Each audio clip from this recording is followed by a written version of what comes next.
तो दोस्तों अजय नेताम का न्यू वीडियो सामने आया है जिसमें अजय नेताम ने कहा है कि जानकी फिल्म को सेंसर बोर्ड का सर्टिफिकेट मिल चुका है।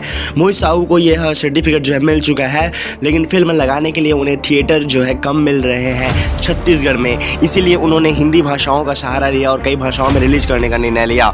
अजय नेताम, मोहित साहू, अनिल चौहान समेत जानकी फिल्म के बारे में कई बात किए हैं। इसके वीडियो जो है फुल वीडियो जो है यूट्यूब में आ चुका है, आप इस वीडियो को देख सकते हैं। और अजय नेताम ने बहुत सारी बातें जो इसके ऊपर में कहा है। कई लोगों ने कमेंट करके भी ये कह रहे हैं कि अजय नेताम जो है बिल्कुल सच को बोल रहे हैं, उनके बातों में सच्चाई है। आखिर इसके ऊपर आपका क्या ख्याल है, आप में कमेंट जरूर कीजिएगा। और क्या आपने उनका वीडियो देखा है वो भी हमें जरूर बताइएगा। आइए जानते हैं इन सारे मुद्दों को एक एक करके। दिलेश साहू, डायरेक्टर कौशल उपाध्याय गिरफ्तार किए गए हैं। एक्टर पर गुरुद्वारा के झंडे को निकालकर फेंकने का आरोप है। शिकायत के आधार पर पुलिस ने ये कार्रवाई की। इस वीडियो को देखिए दोस्तों, जिसमें दिलेश साहू